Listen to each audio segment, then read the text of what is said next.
As we know, there's been a lot of conversations around the Buffalo Sabres and the future of Jack Eichel. Today we're taking a look at an article from NBC Sports discussing the possibility of a Bruins Sabres trade involving the Sabres captain. What would it take to get him to go to Boston? What kind of return would the Sabres get? We'll discuss this article coming up next.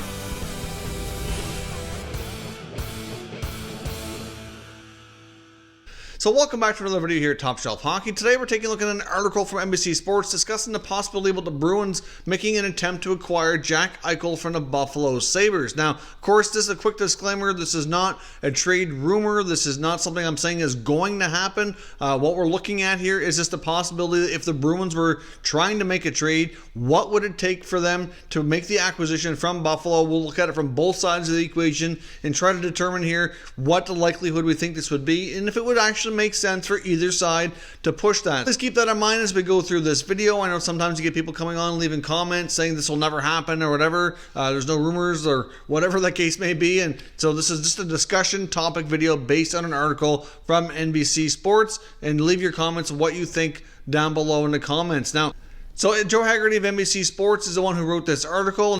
And here are his thoughts on what he thinks it would take for the Bruins to make an acquisition for Jack Eichel. I'll give you a quick snippet here of the article up on the screen as we talk through this. He basically says that it's going to have to start with one of their high prospects, likely being John Beecher, who of course is at the University of Michigan, a center iceman with lots of speed and a highly regarded prospect, former first-round pick from 2018.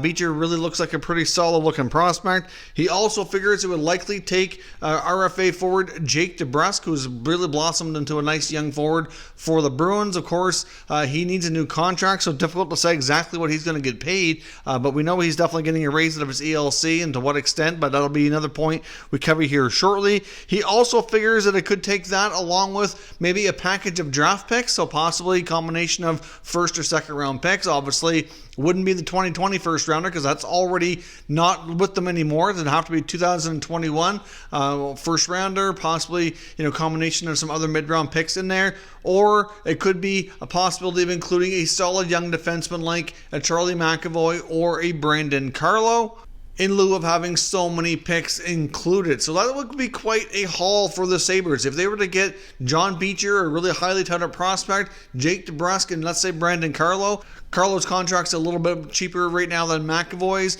I know Carlo's certainly regarded as a stronger defensive play, whereas McAvoy's probably a little stronger on the offensive side. So they're different kinds of defensemen. Not sure which one the Sabres would prefer, but really in something in that regard, they could get a really solid prospect center who has a potential to be, a number 2 center, let's say, and a really solid winger in DeBrusk. And then you also get a really solid defenseman who's going to play in your top 4 for a long time, maybe even a draft pick in there.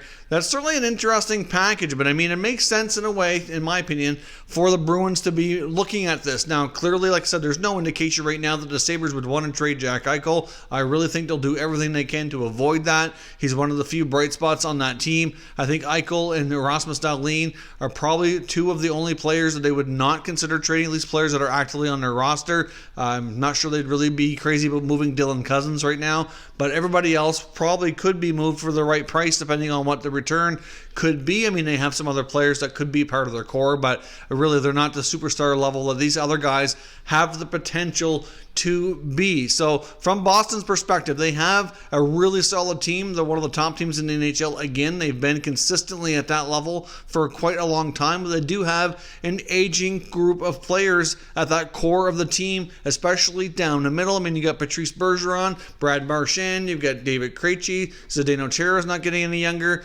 and specifically from the center position, Bergeron and Krejci have been 1-2 down the middle for some time.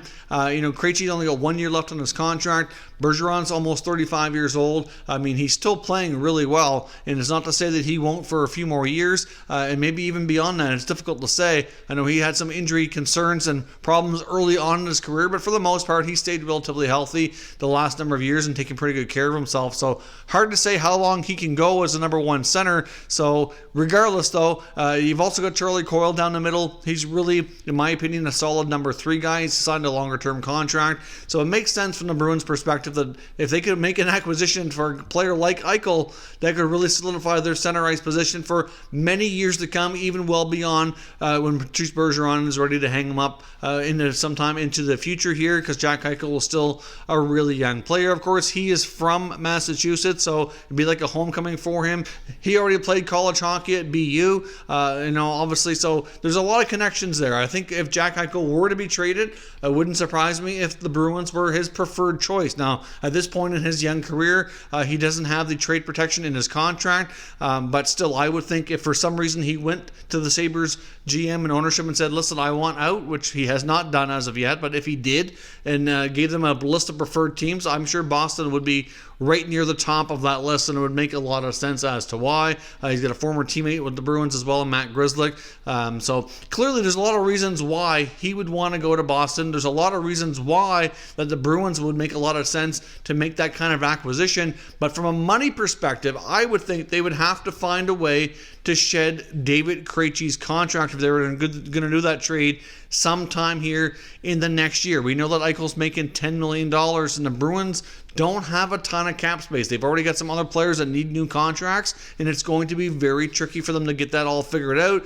So you bring in a $10 million deal, you're going to have comparable money going out the other way. And right now, obviously with the package that's presented, you get Beecher, who's a prospect, who's not even on the books right now. You've got Jake DeBrusk, who's a restricted free agent, but what's it going to take to re-sign DeBrusk? I would imagine he'll take a fairly team-friendly bridge deal, would be my guess, coming out of his ELC. I can see him making probably around 4 or 5. I mean, good numbers, and he could probably demand a pretty good salary, but based on other players on the team and how everything's gone in Boston, I would think a $45 million deal for maybe 2 or 3 years probably makes sense.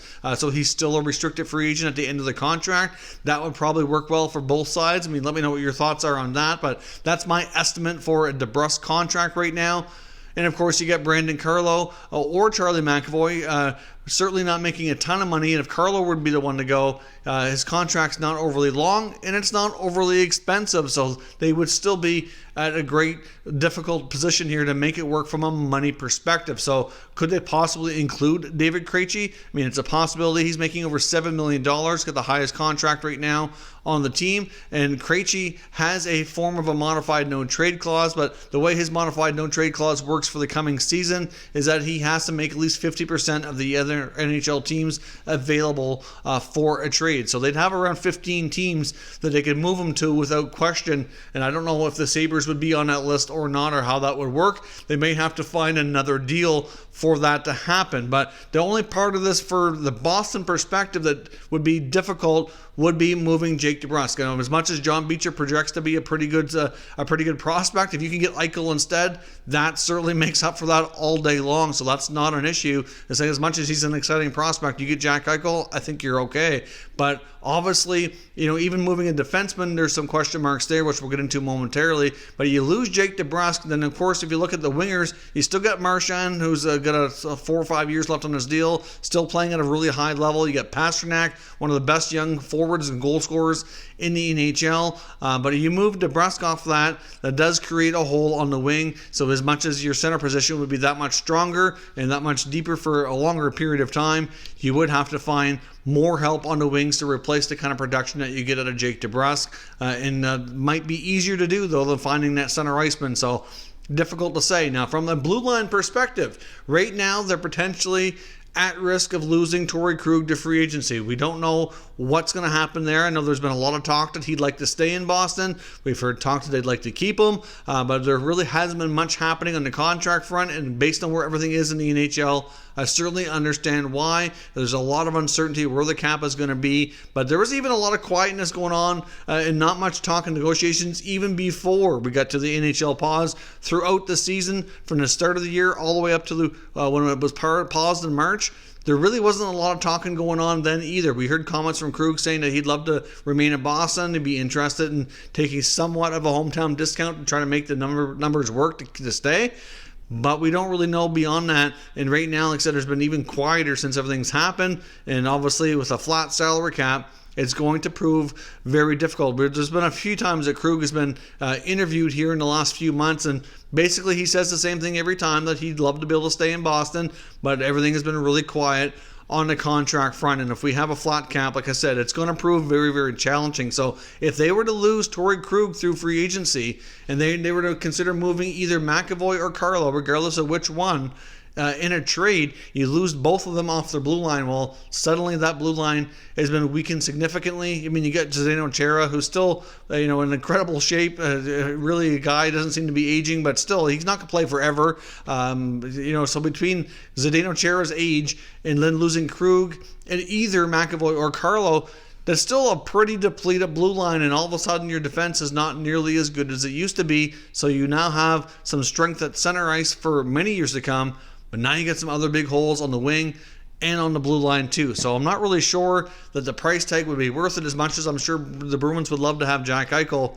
That's a big price to pay, but you can't expect them to get away without paying much less, especially where it's a division rival. If they were to legitimately put Eichel on the block, if it were known that he made a request for a trade, then obviously, the Sabres are going to be trading from a position of weakness, but they would probably be getting offers from many, many places around the NHL to see if they can make the acquisition, and they would probably ask for a steeper price from a division rival. At least that's typically how it goes. So really, overall, I'm not sure that the Bruins would be better off in the short term. They could still be a pretty solid, really good team. I mean, it would be very interesting. Can you imagine Eichel playing with Pasternak? I mean, you could put them two together on a line as a duo, keep Marchand and Bergeron together as another duo for your top two lines, and you have to fill those gaps in without Jake DeBrusk if he were moved along in this deal. They have a young guy like Jack Studnicka, for example, is another young up-and-coming prospect who could play the wing on one of those lines, possibly in the not-too-distant future as well.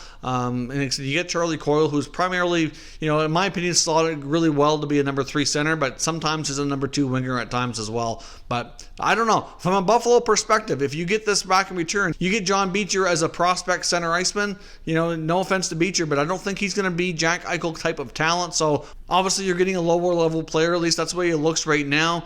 You've got Jake DeBrusk, who's a really nice high scoring winger, but will he be as successful playing on a different line? Difficult to say, but he plays a solid game. And then you add a solid blue line, you're in either McAvoy or Carlo on the back end. They might be better off to go from a Boston perspective from adding more draft picks rather than adding more players, but then it doesn't work money-wise. So it's difficult to work out how this could work for both sides, but from Buffalo's perspective, it would be really difficult to win this trade as well. Obviously, as I mentioned before, numerous times over the years, talking about a lot of different trades and trade rumors, etc., that when it comes to these kind of star players, it's really hard for the team trading the best player to win the trade. Usually the team getting the best player, that's why we say 9 times out of 10 they always win that trade, because it's just too hard to replace that kind of elite talent on the other side. I mean, one recent memory, for example, like the Erik Karlsson trade out of Ottawa to San Jose. I know many people looked at that trade and really thought that San Jose did incredibly well when it first went down. But now looking back at it, Ottawa did incredibly well themselves. They're going to have their first round pick from the Sharks this year, which obviously they couldn't have really predicted would be this high in the draft. But they're going to have 2 top 5 picks because of that. So obviously that's a tremendous addition. All the players in the draft are going to be exceptional talent at that level. They get another solid prospect in Josh Norris, who's going to be a big part of their future as well. They've got another player in Chris Tierney, who's proved to be a pretty solid center iceman longer term. He probably plays more of a bottom 6 center role, but still an excellent role player for them.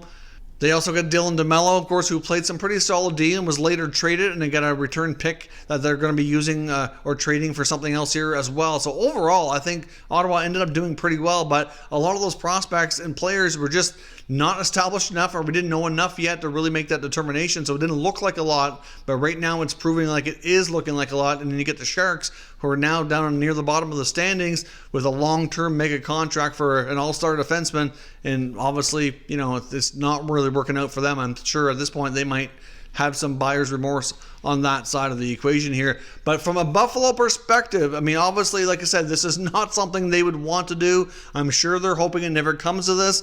He is their star player, their captain, their best player, their highest paid player. They do not want to get into trading this player. But obviously, he can, like I've said before, he can only take so much losing. He can only take so much frustration. And at some point, if things don't change in the next year or two, it could come to the point that Eichel might say, listen, I've had enough. I want out of town. I want to go somewhere where I can win. And obviously, Boston does make a lot of sense for a lot of other reasons. So I can understand why the Bruins writer here, in this case, Joe Haggerty, making some trade proposals to see what everybody thought about the acquisition taking place. But if they could move Krejci along and not give up too much else, that would make the most sense for me. So if you could either move Krejci in the deal to Buffalo or move him separately so that he's off your books because he only has a year left, and you could do it with just Beecher and DeBrusk and a few picks, that changes things. But that would, to me, would be the better way to go. If you're Don Sweeney and you can pull that off, then you're much better situated, so you're not losing a defenseman as well. Because if you lose Krug and then you include